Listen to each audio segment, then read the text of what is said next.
Hey, everybody. Today we are spending time with Annabelle Gurwitch. She is fantastic, funny person, an actress, a writer. I would like to say comedian, but she hasn't done stand up comedy, but she is a very funny person. You know her from Dinner and a Movie, which ran forever on TBS. She's been NPR, she's been in films. She's had 6 books, I believe it's 6. She was on the New York Times best-selling author. She has a new book that we're going to discuss today, and it's fantastic. It's called "The End of My Life Is Killing Me: The Unexpected Joys of a Cancer Slacker." And she has this amazing story. You're going to really, it's gonna knock you out. She got this diagnosis for stage 4 lung cancer during COVID, and it just came out of nowhere. There was nothing, no signs, no nothing. Like one of those scenarios that, we all walk around thinking, is that going to happen to me? And it happened to her. And you don't want it to say, you don't want anyone to go through this. But the great thing that came out of this is that you have someone who's a great writer and is able to really take that situation and put it into very thoughtful words. It's a very hopeful, fun book, and as soon as you meet her in the interview, you understand exactly what I'm talking about. This is a special person, a really nice light out there in the world, and we had a great conversation, and I really hope you enjoy it. So enjoy my time with Annabelle Gurwitch, and read the book. It's Breaking Bread. Thank you for being here. It's so nice to see your face. I'm so happy to see you. I know. I don't know when the last time I saw you, but it's decades. Decades, but let's not easily even count. Yeah. But it was the bread that got me here. Oh, I made this for you literally minutes ago. So excited. Minutes ago. I'm so excited. I was so excited to read in your book. It starts with bread. It starts with bread. Absolutely. It's so beautiful. When I saw that, I was like, oh, now I really can't wait. This is going to be. So I really took care to make sure that you got a good one. Are there bad ones? Well, yeah. Really? Yeah. Really? And what do you do? Who do you voice those off on? There was a picture of me during the pandemic giving one to Jeff Garlin in his driveway. Oh, sure. He does not get the good one. It was like a Frisbee. And I remember being so proud of it. And he was excited. I think we're just, that whole thing. Oh, that's but, so they've gotten a lot better. But thank you for being here. And this book is beautiful. Oh, thank you. You're such a great writer. Oh, you're first so off. kind. You're so kind. Yeah, no, you really are. Really sweet. It's I really really went for this book. Can I just say that? Yeah. Like, I wasn't sure I was going to live long enough to see it published. And so I thought, well, I'll just go for it. Yeah. And just really write about things I hadn't given myself permission to. Because maybe I won't have to be here when it's published. In what way? Like, Well, okay, so it. first of all, there's a lot of sex in the book that maybe that's not so well advised if you're going to be around. If you're going to be around. One thing is, I'm so lucky. My kid, who's 28, he doesn't read me. Yeah. He says he's never reading me. So then I'm like, okay, well, that's good. Don't. Yeah. You don't want that. Yeah. And then Until you're older. True. And then I had to tell my partner, Jeremy's children, you're not allowed to read certain parts of this How book. old are they? They're 27. Yeah. So I was like, okay, can't do that. But there was other things like, Tom, like being a comedy person, there's a lot of art in this book. And, I'm not an art historian. I love art, and I've always thought about seeing my life through art that I love. Right. But I just felt like, well, I'm an idiot. Am I allowed to write about this? And I thought, I'm going to write about it from being an idiot, but just loving art. Just loving it. Yes. Yeah. I just didn't feel like I had permission to. I felt a little nervous, like, am I going to sound like the idiot I am, which is fine. I just don't want to sound pretentious, right? Like I'm not an idiot, right? Well, to give you some peace of mind in that regard, I'm not an idiot. I'm an idiot, but not an idiot. Well, it's a spectrum. Reading, you know more about the art than I do. So I So I'm sure there's people really learned people about art looking at your stuff and going, "Well, that's cute." Yeah, I'm reading it. Welcome to I'm reading it, yes. going, oh, "Thanks for the tip. I'm behind in the world." Well, it's funny. I mean, the book is it's about these very small rescues, as I say, like this idea of making these small gestures to make your life better. And one of the things that I think is just, it's such a funny thing. Like you think about like, oh, I should go and see art. Okay, I'm going to make a date in a year where I have time for an entire day and set aside for the museum show of this and this. And like it becomes that Bob Mankoff cartoon, House never work for you. You never get there. So I have this new strategy, which is like to go, and it seems almost like it's like obscene to go to a museum and see one thing. I know. Just see, like, it's not right, but art, but it is. I think it's so much better because you go to these things. We went to the Broad downtown. I love the Broad. Yeah. It's great. It's actually, I feel like it's, you know that it's like the only building in that area that's not Frank Gehry, that was designed by a woman. Oh. And the idea behind it, I know just a little about everything. I just want to say, I know really very little. More than me. But, the Frank Gehry building, the Disney Hall is made of panels and they're square. Right. There's a lot of angles. So the Broad was meant to be round like a room. And then you go up to the entrance on this escalator, and it's like the vaginal canal, like you're being born. That was the idea behind it. And then you get up to the first level where the art is, and then the light comes out, but it's dark. And the way out and mysterious, and one can only imagine that's what the birth experience is like. That's beautiful. It's kind of amazing. Yeah, that is amazing. Yeah. So you were saying you went to the Broad, and sorry. It gets overwhelming. Like it's overwhelming. You're like, let's go, and one more wing. All right, let's go. And it's too much to take in, and you literally are mentally and emotionally tapped by the time you leave. But you did to walk in, yes, and know, like, let's go check that one out. Let's go check that painting out and spend some time. I think that's a good way to go at it. In a way, it's so counterintuitive that you think of that as, well, that sounds like a luxury, but in fact, it's actually the thing that isn't the luxury. It's like you could potentially spare 1 hour if you're working on a really difficult schedule, as opposed to an entire day. And there are days when museums are free. And then it's just the quality of time spent with a piece of art versus the exhaustion that you come to feel is the appropriate exhaustion. I'm appropriately exhausted from my visit to this museum. I feel like I got an art overload. And it's like this recognizable thing, right? And you do that to your children. I'm going to make you visit this art until you are exhausted, until you collapse where you're standing, right? So this is about like, well, what if we think differently about love? What if we think differently about art? And every little experiment in the book, every chapter is about some different way of thinking. It's well. Let me set it just for our listeners, because I want to get to that part of it. Because as an excellent entertainer and writer and funny person, the way you come at all of these different, you just had another subject to go after, and that kicked you off into looking at the world this way. Yeah, it did. And this was your diagnosis of stage 4 lung cancer out of nowhere during COVID. Was there any... were you feeling funky at all? Not at all. Not at all. God. And that is one of the things that, it was sort of the beginning of this idea of rethinking how we think about things, because there's a cognitive dissonance that we have right, to how we feel and how we look to necessarily how we actually are that I hadn't really considered. I'm not like a mysticism person. I'm not that person at all.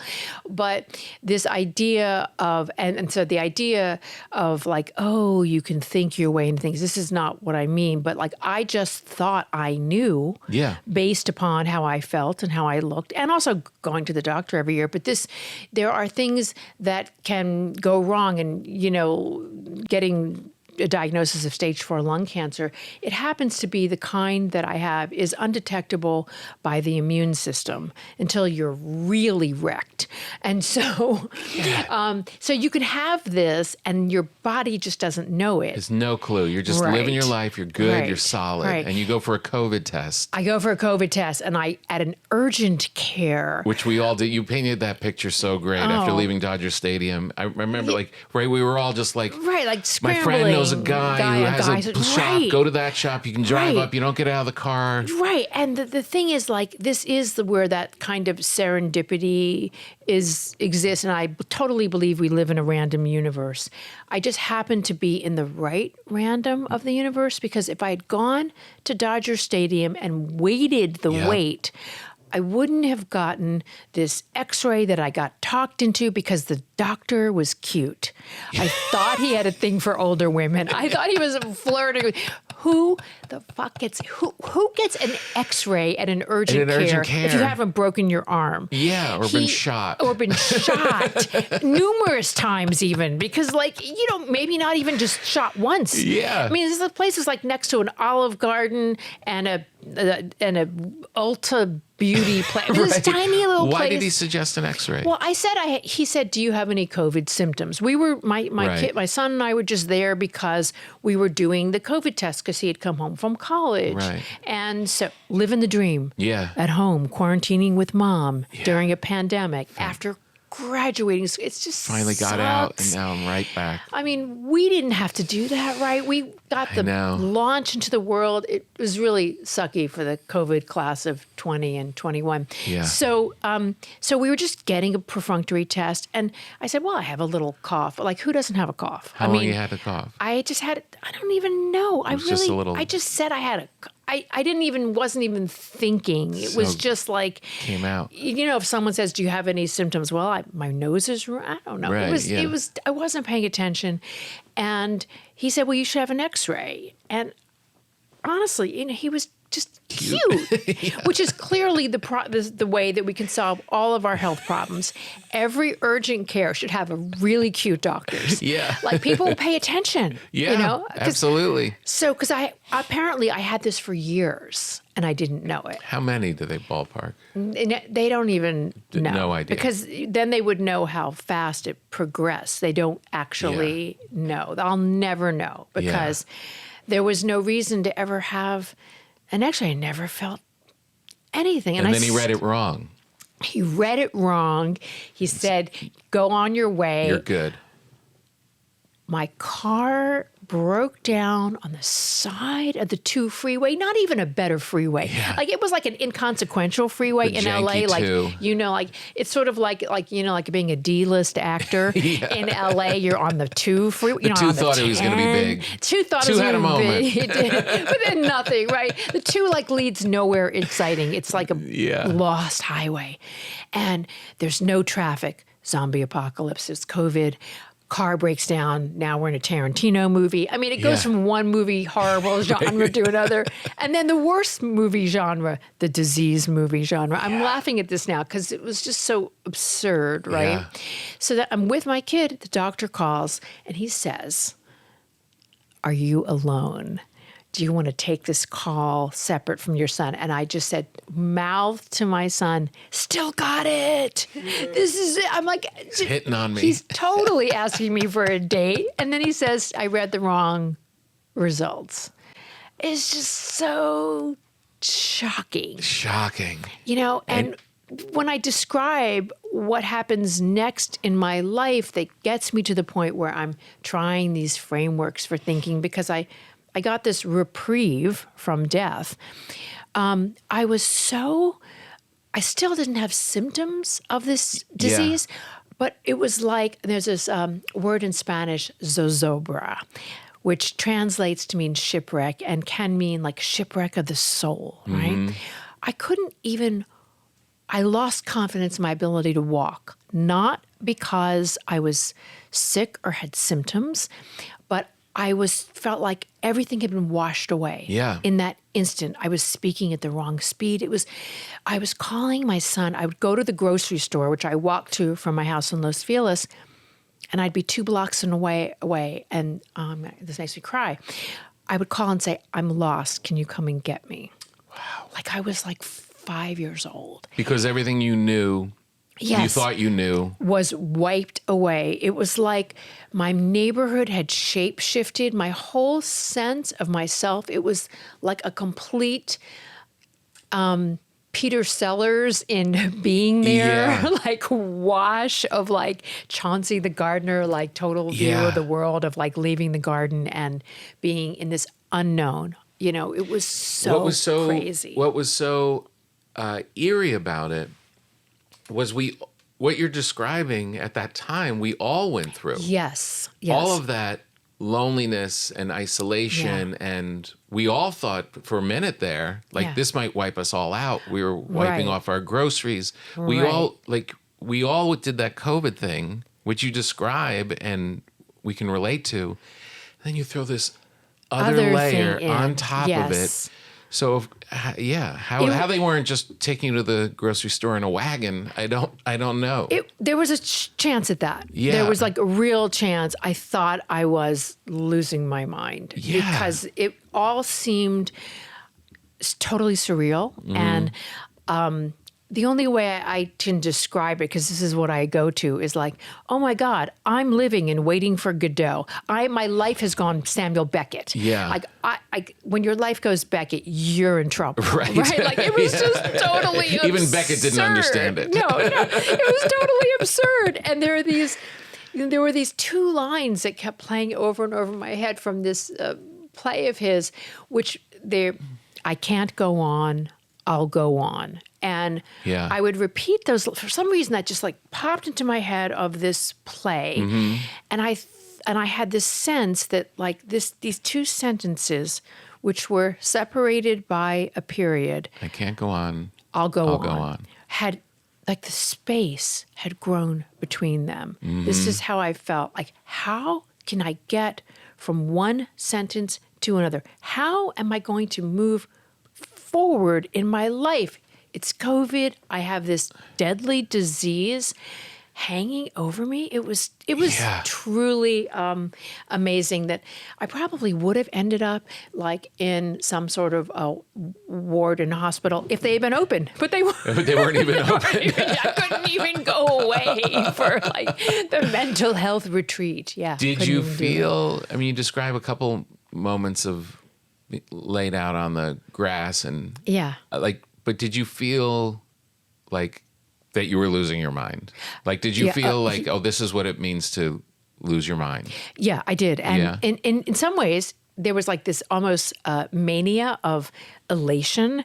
So what happened is pretty quickly, I found out it's my mental health provider calling to say, we're convinced that Annabelle needs more help now. Yeah, this is and your they're doctor. waiting for me. He is cute. So the thing is, I got my health stabilized through getting on this drug that turns off one gene in your body that's driving the cancer. So I still have this. I find out, over the next few months, I'm stable with my health, and I'm still on this drug. I'm an outlier now for how 5 long years. it lasts. Yes. You're at 5. But 5 years, the average time someone gets is 18 months. So it's really quite extraordinary. And it's like this reprieve from death. Now, I will have to, when the drug stops working, things will get to a different place for me, and I'll have to do some kind of more intense treatment. And that just hasn't happened yet. Is there a chance that you ask, no. Can you ask that if the drug stopped working? It stops working. It will. So, but I mean, you're 5 years as opposed to 18 months. That's true. But even there are small genomic changes now, but I'm still having this great response. And so this became, so it's been 5 years now. So I've had 5 years to have this reprieve where I still live with this existential dread, sort of Damocles, but I've had this second chance to rethink how I want to live each day. I honestly don't think too far into the future. Still, that's part of my sort of approach to living, is to not think in these really big chunks. But it really transformed my life. Now, the first thing I had when I got this reprieve was a kind of mania of like, I'm gonna carpe every diem. I'm gonna carpe the shit out of every single day. My fingerprints disappeared from the medication. And so naturally I considered a life of crime. This was I was like, oh my, this has been, I emailed friends. I said, do you need someone murdered? But for a good reason. I mean, it had to be a really good reason. Yeah, I'm sure there's a good reason. I tried to steal art from the walls at Cedars-Sinai. They've got some great art there. And I'm like, why not? What's the worst that can happen? I got a life sentence. Let's go for it. I tried twice. I got caught twice. I like testing the fastenings on the wall. I mean, I'm checking what tools you'll need. Just because I was like, maybe I didn't try hard enough the first time. I was like, maybe I was tired that day. I really and truly, I felt this freedom. And then I decided maybe I was getting divorced. Also, COVID, divorce, and this diagnosis all at the same time. So then I decided maybe I should try like one less fling. And then I was like, it's too much to think of falling in love. So I decided to be in it just for the sex. At 60. Of course, why not? I haven't done this since my 20s. I mean, come on, people. I mean, but these things were this beginning of an opening towards thinking about life differently. Now, that whole like carpe diem thing, it crashed and burned. How quickly? It was about a year and a half into 18 months. That's when long. I hit the 18-month mark, I totally exhausted myself. I went on. Was it in sync with what you thought the medicine was going to do? Yes, because I was like building up to this moment, and I went on the Great Goodbye Tour. So I flew to New York, and I just gotten the vaccine. I waited. You're supposed to wait 14 days. On the 14th day, I got on a plane, and I went to say goodbye. I thought, this is it. So I have my closest friends in New York, live in LA. But again, I'm sorry to interrupt, but didn't you, when you were in the airport, you still had that kind of loopiness? I missed my plane. And you had your friend on speakerphone. I had my sister on speakerphone. I mean, I was still in this, I can still get a little confused. There's some things that are still a little that are hard for me, brain foggy wise.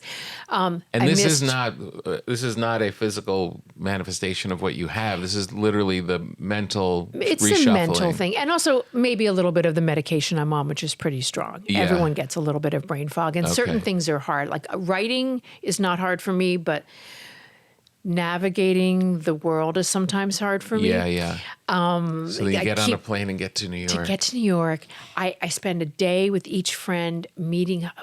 We have these like amazing celebratory funereal brunches. You think they're goodbyes? I think they're goodbyes. There are also reunions during COVID. The cherry blossoms are blowing through the air in the Upper West Side. I do the goodbye scene from Emily's goodbye scene from our town, Grover's Corners, but in New York. So I'm like, goodbye, 191st Street, rattiest street in New York. I mean, I'm like going to like the worst places. But again, it's that euphoria that we all had. Total euphoria. When you saw people for the first time after that shutdown, and we thought we were going to be okay. And getting that vaccine and getting back out. But then you have this whole other layer on top of it. And then this sadness. And so then it all really crashed though when I agreed to go on this tour of Europe, a van tour with a heavy metal band. All right, I have to stop you just for a moment. Okay. That goodbye in New York is so beautiful. The way you wrote that is so beautiful. And if anyone who stumbled around in New York and had multiple apartments there, just the way you're like, this neighborhood, that neighborhood, I could see it being on that Christopher Street station. Yeah. All those things. It was such a love letter. And the amazing thing about the book, and I'll just use this as the example, and we'll get to the heavy metal people. It's the end of my life is killing me. You would think we all have that thing of, when's it going to happen? One day one day the news is not going to be great for all of us at a certain point. We all live with it. So to read about it or to watch movies about it, sometimes you're hesitant to do it because you don't want to make it real. You don't want to be like, oh no, that cough is something different. But the reason you're such a great writer is that you can take someone who is scared of that stuff and take us through this goodbye tour, and it's hopeful. It's a goodbye, but it's hopeful, and it's humorous, and and I'm not saying it to say, oh guys, this is funny too. It's just there's a human element to your writing that even this subject, you want more of it. Oh, that is so kind. I mean, I'm trying to capture, the only word I could think of is absurdity. I mean, we're all living in this absurd situation of being sentient, and so therefore knowing a future is coming at some time or other. And the thing is, when I started writing this book, I didn't think about the time we were living in as much as, like, now I feel like, my intention was to write a book about everyday joys in extraordinary times, like living through this administration.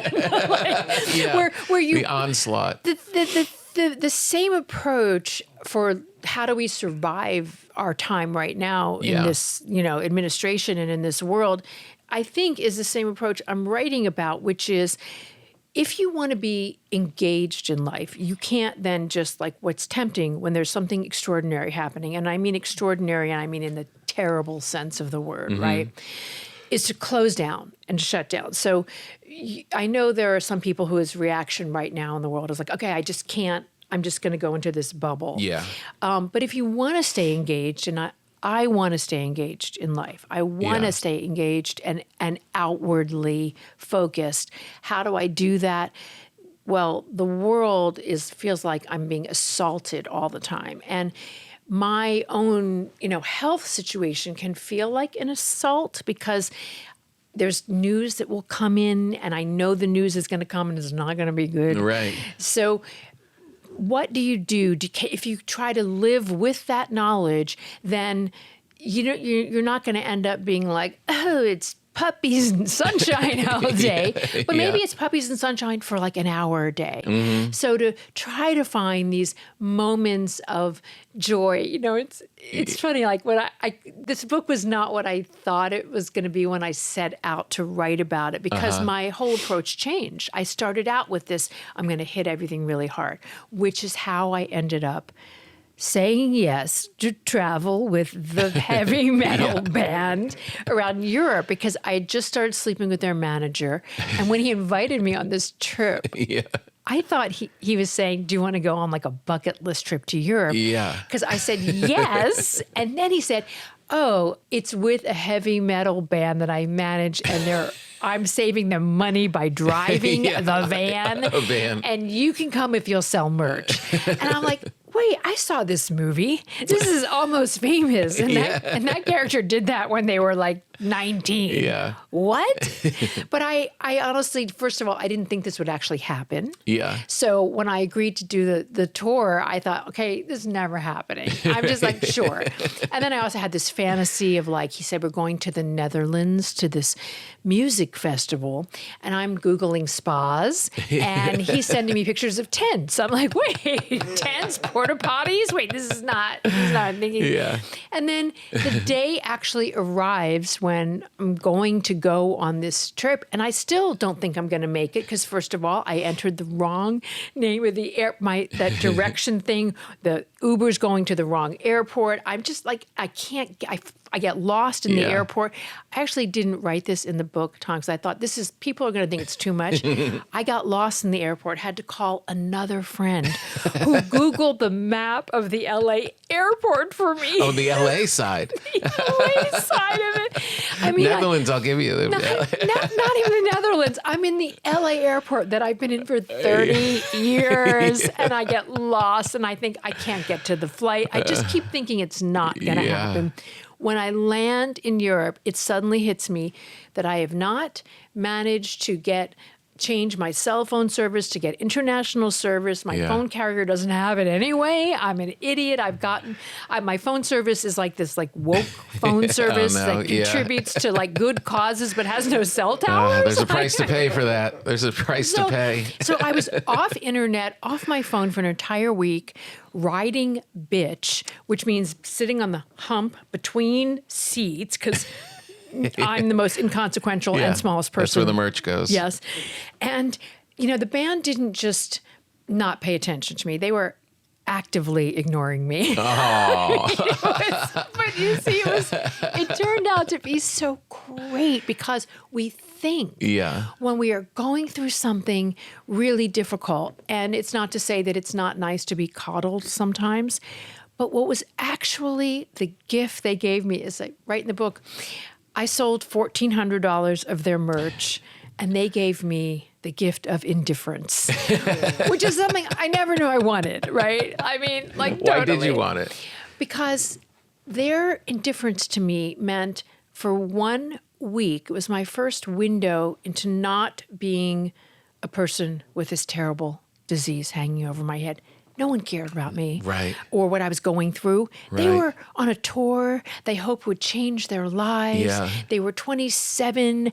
They were stinky. They wanted to eat meat on a stick and get kebabs in Europe. We went on a shrooms run for them. I mean, they were just all about their lives, and no one gave a shit about me. And it was fantastic to have this relief of being this person going through this difficult thing. And that is actually when I changed this approach to think about small moments where I could, in some sense, not be me. And I think in terms of the way we are living now in the world, finding small moments of joy, of respite from the doom scrolling. Yeah. That's what we can do to be replenished, to have resilience. You know what I did right before I came here? There's an Italian deli next door. Right. And I was hungry. I just didn't have time to eat. And so I thought, I'll get some bread and I'll bring Tom some bread. I ate your bread as well. I got 2 rolls and they put them in the oven and they were really warm. This makes me happy. And I was like, I'm going to bring one for you and one for me. And I actually ate yours. It makes me very happy. So it makes me very happy. Not just one, but 2. I was like, it's so good. Tell me, describe what the bread thing was. Describe why the bread was. Thing. So because that was very early. I mean, that's how you kick off the whole book. Yes. In one of these moments of mania, right, at the very beginning of the diagnosis, and just trying to inhale the pleasures of life. What is the great pleasure? Bread. And I realized, my God, I've been an actress. I had been an actress. And even when I was a writer, I'm a vain writer. I'm still very vain. I've just said, fuck it. I'm just I'm vain, but I weigh a little bit more now. I can't do it. I realized I have not eaten bread in 30 years. I had half a bagel at this bakery that's famous for its bagels in Ann Arbor 20 years ago. I'm like, what was I thinking? I left half that bagel. I had this fantasy of going to a landfill and find that bagel. It's amazing. I was just what am I doing? So the first thing I did that was my mania was eat like an entire loaf of French bread. And amazing, it just compressed great. right in there. Yeah. I went to my local French bakery. And I was like, okay, I got to be a little more circumspect than this. But the idea of enjoyment, my first step was reintroducing bread. And I just haven't. I mean, just don't It's skip amazing. the bread. Don't skip the bread. You know, I it's know. just too good. It's too good. Life's too short, and there is something truly magical about it. In the same time that the gases were intoxicating the brains of these women, people were making bread. Yeah. Like it is that pleasure that you describe is centuries old. It's so funny. I got this wrong because I had thought you had taken up sourdough baking during COVID. No. You had actually started before then because I had heard about that. But instead of doing something useful, and I write about this in my book, my friends and I took ukulele classes. And I write about it because it turned into, again, this like super small pleasure of ours. Yeah. We had this idea, we wanted to do something together, but we weren't talking because talking got depressing at a certain point during COVID. And even now, like sometimes you want to be with people, but you want to do something and not be just rehashing your day. So doing like, so this was this idea, we take ukulele lessons, but we made a pact that we weren't allowed to practice and we didn't have to get better. And sure enough, we not only didn't get better, we got worse. Like you think there's just 4 strings on a ukulele. How bad can you be? Terrible. As a matter of fact, our teacher quit. We started calling our band the Flowers for Algernon Band because we regressed like the little rat and Algernon in that terrible book in the 70s that we all had to read. And it was just so much fun. It's great. I mean, and so this was another like little joy. It's again, to do the parallel with COVID and what you're still going through. We all had those moments of trying to get those little things out of life and what's important. And, you know, people were baking bread. People were doing these things. People were trying to kind of reorient. And there was that quiet guilt for people who weren't afflicted by the disease of the virus of, am I allowed to enjoy myself? Because these small moments with my family and things are really special. Right, that's true. But once everything started to kick off again, and I remember being conscious of it, even with my act, I was like, we're not going to have that purity. It's going to pile up, and we're all going to go back to that. Luckily, it's a really crappy time in the world right now. Well, that's what I was going to ask. So, I think this is important. Yeah. Still. Yeah. Do you think that it's a different... What do you think is different about the anxiety of today? Because like when you look at like our grandparents, you know, dealing with World War II and all that kind of... Well, I think like the world is always scary. But it's the attention that we have. Our attention now, we are in the distraction era. Yeah. And we don't have the break. Not that, there's always been incredible challenges and even existential threats like... I am just old enough that I got the very end of the duck and cover. Right. We were still doing that in Florida, even after the rest of the nation gave that up with school children. We had to do that because we lived near Cuba, because I was I was growing up in Miami. Right. And so there was this perceived or real whatever, I don't know, threat. Yeah, nuclear Armageddon. And I think now the only difference because there are so many things that are improved about our lives that were worse back then. You could get a bacterial infection and it would just kill you immediately. I mean, you could get that now and it would, but instant death. Instant death. When did that come out?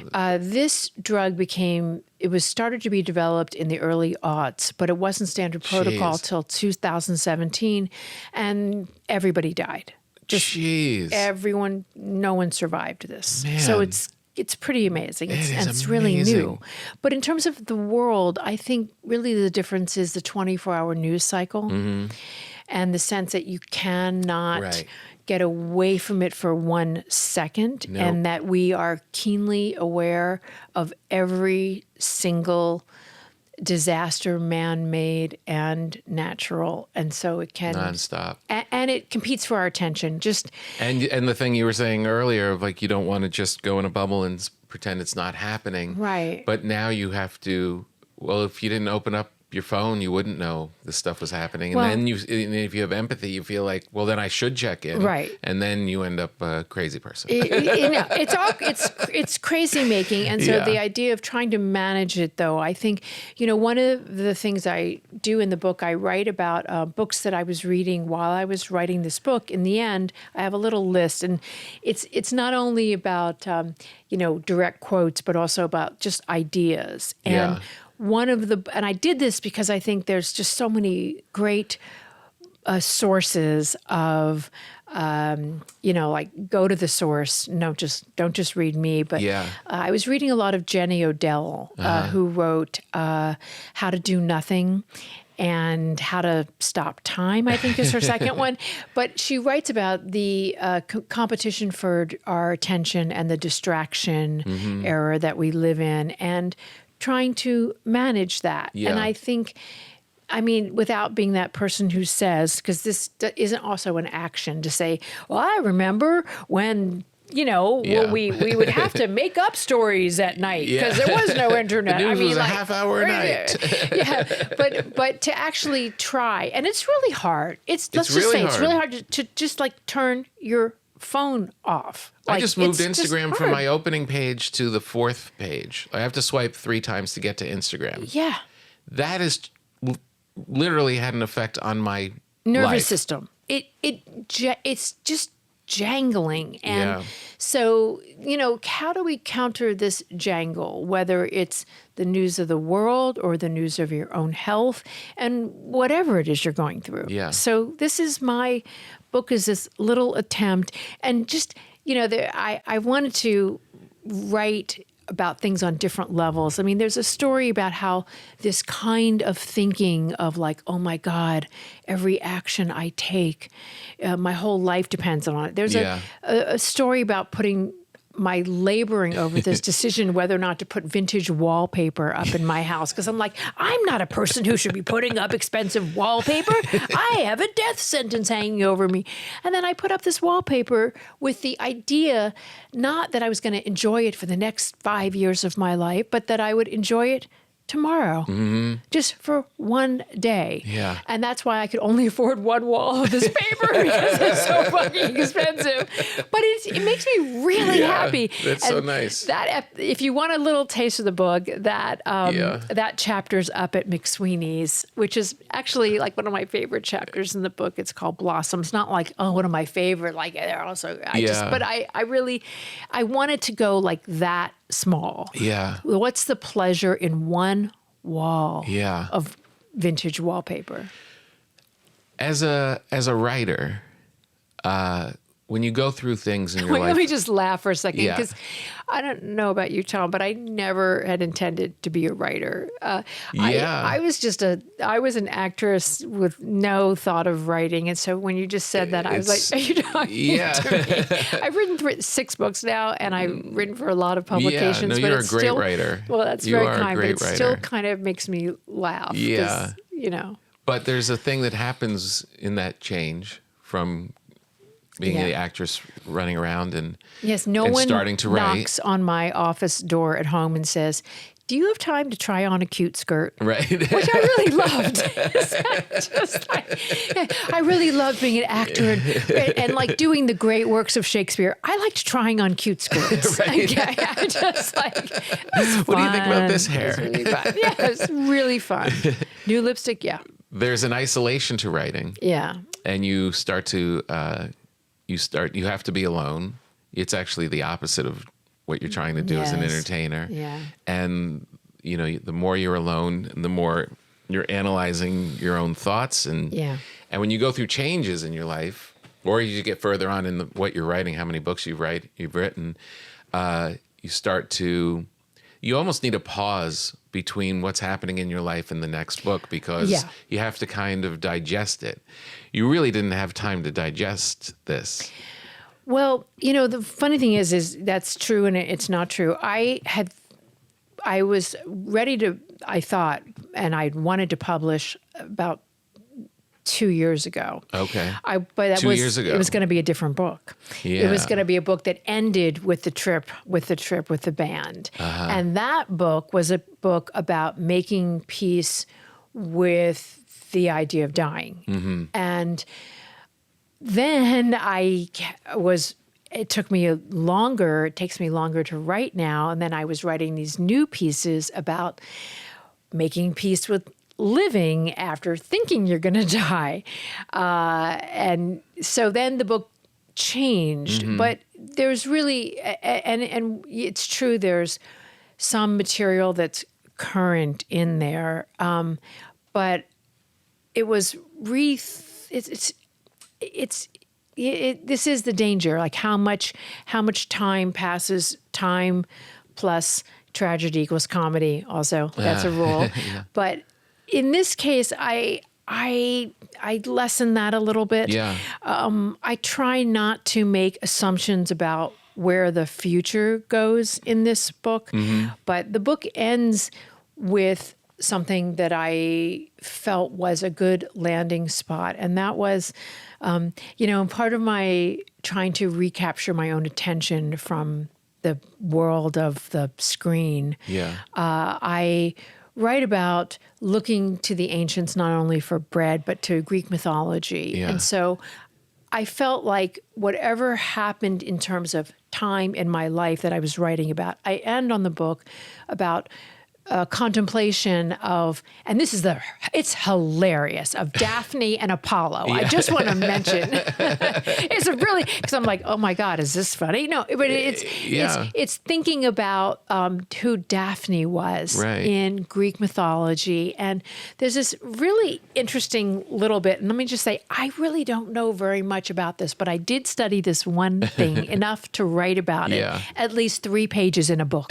I know 3 pages of material about this, which is that this Daphne figure, when she's trying to escape the clutches of Apollo in the Greek myth of Daphne and it's really Apollo and Daphne, but I prefer Daphne and Apollo as a feminist.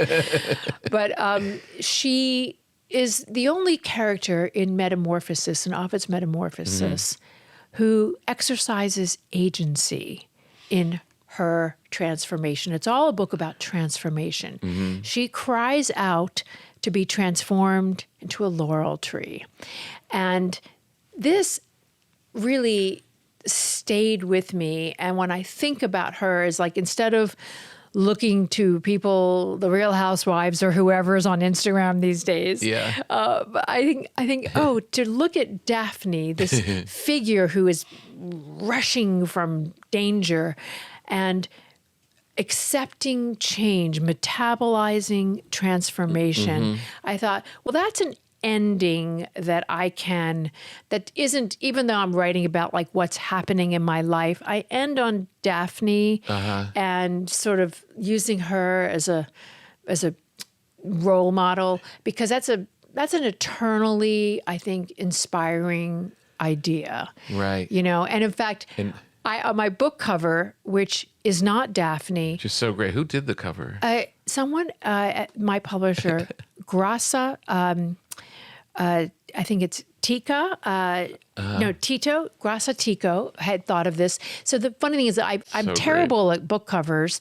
And I knew for this book cover, it should be Apollo and Daphne, though. I was absolutely sure. I was sending pictures of this Bernini sculpture that I'd seen in Rome of Daphne and Apollo. Yeah. And I was sent by my publisher this email that said, "Oh, we have your cover. It's not what you're going to think it is, but just keep an open mind." Yeah. And I pulled up, and it's a chicken doing yoga. It's so great. And I burst into tears, and I thought, this is terrible.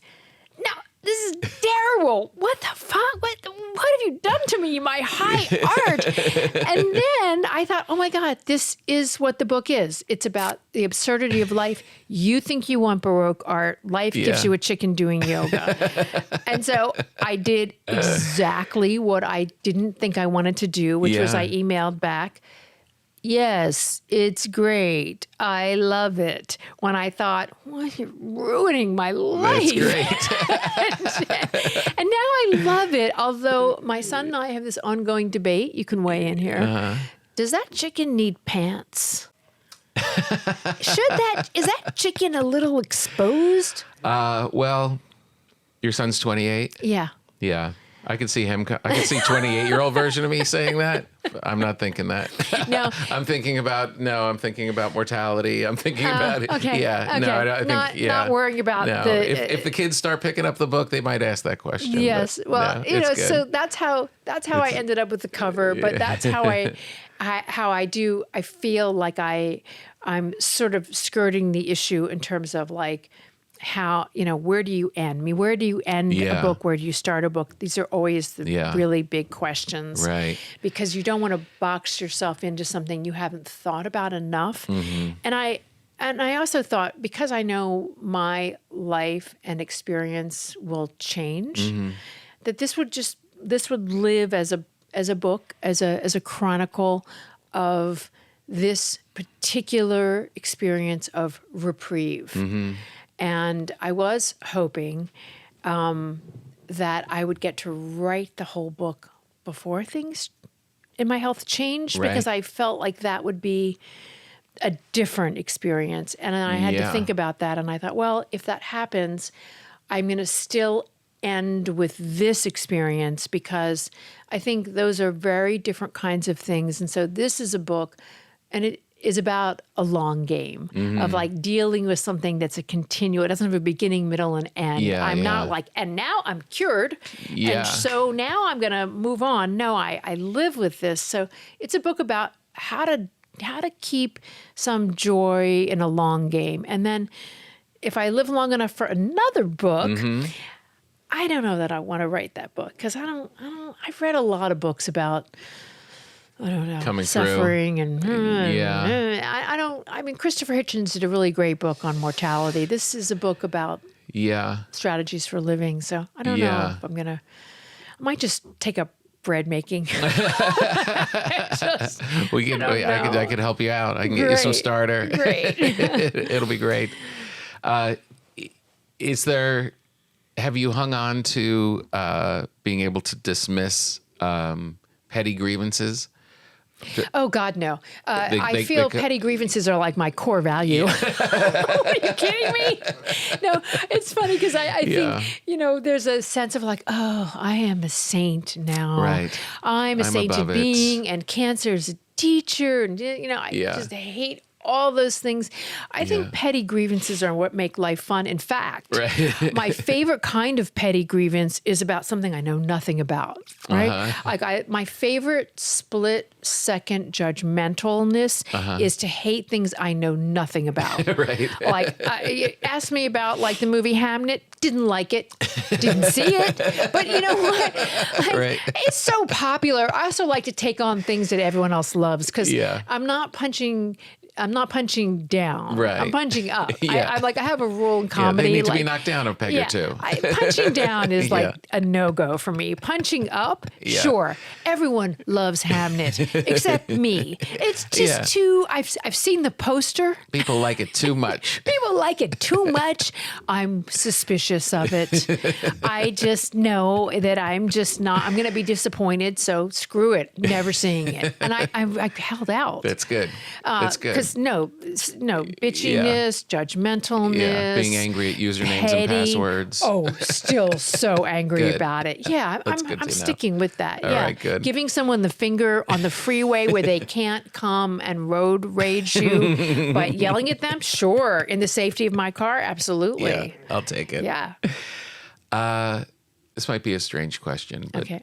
I was curious because you at one point you say that you were in a way glad that your mom didn't have to deal with hearing this because she had passed before all of this. Yeah. How do you look at what's the difference between the death of your loved ones and you know it's coming, like, and your own? Oh, it's interesting you asked that because I do think about that. Like, Okay. Here's a weeper for everybody. My own death, as terrible as that is, in the sense that no one in the world cares. I'm just one little person. But like, I want to be around for my kids' whole future. And it's so much fun to grow a human. And also just the world. I'm interested in the world, as terrible as it is. And I love pleasures of the world, bread, things are just great. That doesn't bother me as much as death of loved ones. I've lost some people recently. It's crushing. The grief is just crushing, and I don't think there's anything that can mitigate that except to just feel all the feels. Yep. And just ride through time with it. Yeah. No, but I feel like those two events are very different. They are. Much rather exit than lose certain people. Right. Yeah, when you say goodbye and you have to walk by the empty room. Yeah. It's that's the hardest thing I can think about. Yeah. Well, that's good to know. Yeah. Is it? It is. Yeah. Yeah, it is. I get it, because there's I think there's so much pain to it, but your own experiences, you see we have some people in our life who are older, and we all know any phone call could be the one. Right. And watching them go through it, there's that thing, like when you're young, it's like, there's that stage where it's impossible to even think about. Right. Then you think about it in real terms. Then you think it in heightened terms. Yeah. And then if you live long enough, it's almost like you run out of steam, and you're just like, I think we're good here. Yeah. I think. It's funny. Why do we remember certain things? Yeah. So Sarah Silverman used to have on her Twitter account, I don't think she's even on Twitter anymore. I'm on Twitter because there's medical Twitter, and I got very involved in cancer advocacy, and they're on Twitter. Yeah. But at one point, she had this little line where she wrote, it's so silly, it just stuck with me. We're all just molecules, cutie. And I just love that. Yeah. I have a harder time with other people's molecules disappearing. Yeah. My little tiny space in the universe, I'm very aware of this insignificance. But I like those other people to be out there. Yeah. Even like the famous people who leave us. I know. The in memoriam. Oh my God, it's gutting. I know. Because I just like a world where I don't think I could tell you a Chuck Norris film, but I like a world that Chuck Norris is in. Yeah, exactly. Just to have a world that he is still there. Yeah. And so these sort of fixed beings, but of course we are not fixed beings. No, we're not. But you there are these sort of people who it seems like you have a relationship with. Not Chuck Norris, but this sounds petty, but you love petty. I love petty. I'll go to petty for just a little bit. Yeah. You get a diagnosis about something, or you have an accident, or something happens in your life where you have to deal, and you're going to be dragged into the system. Is this a game or is this a real question? No, this is a setup. Okay, this is just a setup. okay. It's not going to land on you. Like getting a horrible diagnosis is a horrible thing for all the existential reasons. It is, yeah. It's also like, oh shit, like as if I didn't have enough to do. Now I have got to make phone calls. Now I have to fill out paperwork. It is like a job. Now it's like having that job thrust upon you. That has got to be just the most it's got to be the most annoying part. Can I just say, is that a pillow or this is a provolone? A provolone. This is a provolone, and I like playing with the strings. Okay, sure. Because who wouldn't? Is it annoying? No. It was just I was just wondering if it was an actual you take it prop. and you'll see what happens. Oh, it's just fun. It's just like something to. It's kind of tactile, and the rope it's got its texture. I'm getting nervous talking about death. So I'm going to hold on to it for a minute here. I'm going to my little provolone. So, now I've forgotten that I had a good answer. I did have a good answer. All the phone calls and all the phone calls. Well, so all the shit you have thing to is, do. it's a small part of the book, but it's a big part of my life. I wanted to write a book that was funny because I really felt funny was needed right now. Yeah. But it was impossible to not write about the job that it is. So I've tried to corral it in one chapter. Yeah. Which I call the wall of no, because it is like the wall that it's actually less porous than the wall that they built between the United States and Mexico. The wall of denials from your insurance company, God. and also just this insane system that we keep going in the. I'm gonna give You're you this doing thing in the United States for health insurance. The hurdles they make people jump through, and some of this is my experience, and some of this is just the experience of other people who are going through things like me. Tom, I didn't know when I was diagnosed and I was told about this amazing medication that if I got tested through this biopsy, if it showed I was eligible for this medication, I didn't know that there are people in the United States who can't get this medication, who also have insurance or who have Medicaid, and Medicaid doesn't cover it in every state. The testing, and because it's like 17 grand a month or something. That's the actually medication itself, but we don't actually know what drugs actually cost. It's difficult when you talk about cost of drugs. We know it's an expensive class of drugs, but just to get the testing, there are 28 states in the United States where the laws in the individual states don't require an insurance company to cover this testing. So what does that mean? It means that you could unknowingly sign up for an insurance, which really shouldn't even be on the market, that isn't really worth the money that you've not going to cover you. Because if you don't have the testing to know if you're eligible for this medication, you can't get on this medication. So people can die without knowing there was this medication, because you might not be told if you didn't get the test. This is how unequal the care is in this country. That's I was so crazy. just shocked, because I was like, oh, Shocking. this is standard protocol, this medication I'm on, this is amazing. And then to know that people aren't getting it in other states, and even in California, there are people who aren't getting it. And so that's just that's the and then when you not think, funny part. and when you think about people who get a diagnosis who are maybe, who don't have a lot of money and are still taking the bus to work every day, like where are these people going to have the time it's time to do all of that? Yes, that's time, insane. It's really, a whole nother job. Right.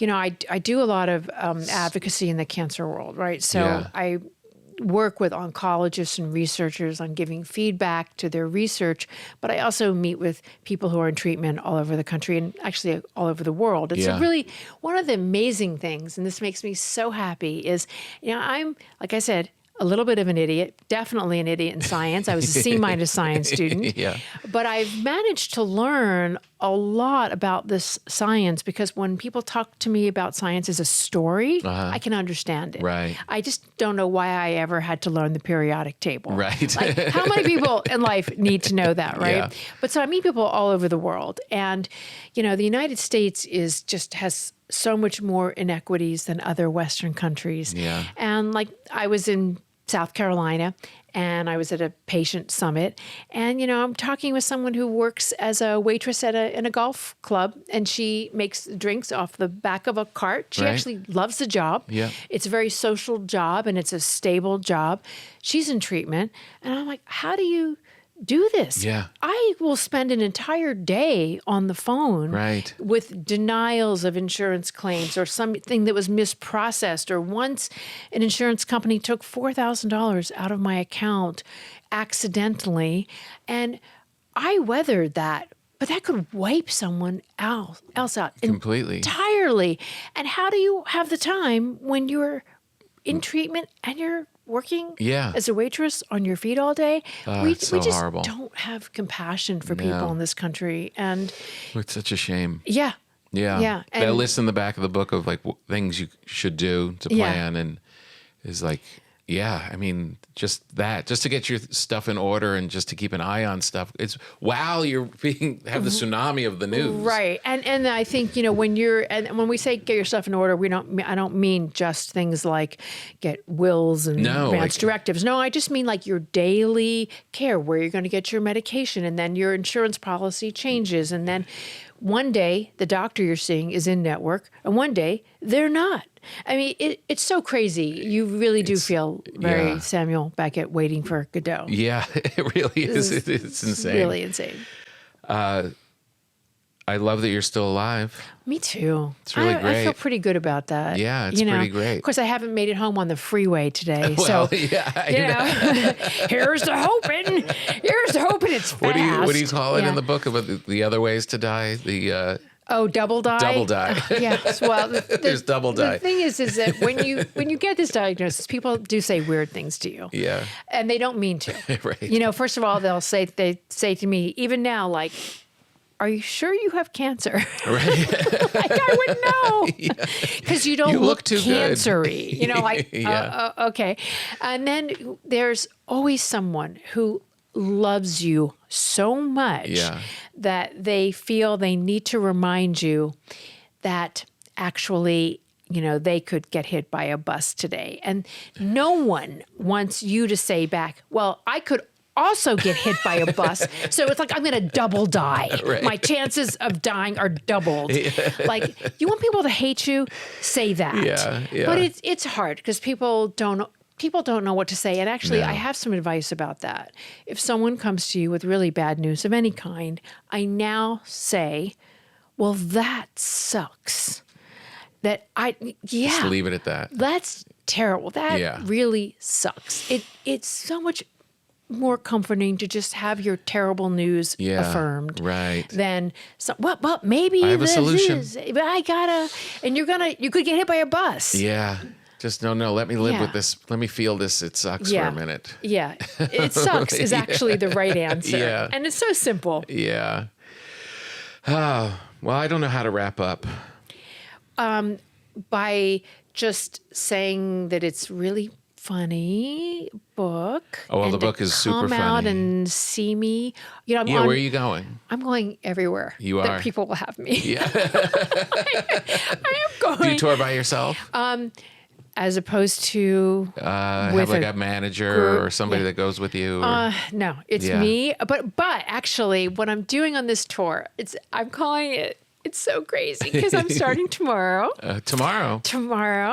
It's called the Comedy and Cancer Center Unexpected Joys Tour. Yeah. And I'm doing this crazy thing, which if you see me, just hand me caffeine on the road. I'm doing talks and lectures at cancer centers. Like when I'm up in New Haven, I'll be giving a talk to palliative care doctors at Yale. Right. And then I'll be doing a reading at night with Ileana Douglas. So I'm doing The Moth. Great. I'm doing Symphony of Space with Laurie Anderson and Bob Odenkirk. All these like friends are joining me on comedy events and readings all over the country. And then I'm doing talks with patient summits and with doctors during the day. So that's great. It's kind of this crazy mix of entertainment and education. And it's taking me to 3 different continents. I'll be in South Korea. I'll be in Australia. Wow. How long? When do you come back? A couple years from now. Just like, I have this really big stretch from now through like June, and then I have a little break, and then I hit the road again in the fall, and that's when I go to Australia and to South Korea and a lot of other cities in between. And that's fantastic. It's really kind of an amazing thing to get to speak to these 2 very different constituents. Yeah. And I've started this little pre-tour, and it's been really great. That's fantastic. Just need coffee. Yeah, a lot of coffee. It'll be just handing you like a marathon. Provolone, you can take the provolone if it'll help. And I feel like it's like I'm sitting down on the road on my cancer tour with wine. Hold on, I have to take a picture of that. That's too. One of the things I really love about the book is that you have, and I love when people who know more than I can write these kind of books where you're referencing a lot of literature, a lot of art, a lot of great things that meant something to you throughout the book. And I think that adds to the joy of it. You just start to see like the fabric of life and why art is important. And I feel like you've added to that with this book. Oh. It's a really nice artistic piece. Thank you, Tom. And it leaves questions unanswered. Like, is chicken a theme in the book? Yeah. Where's the chicken? Does he need to wear pants? Do I have to do a word search on There's chicken? still some mysteries in life that I leave unsaid. You've always been beautiful. I've always, during our careers, we've crossed paths, and you were always like a bright light, and you continue to be. Thanks for being here.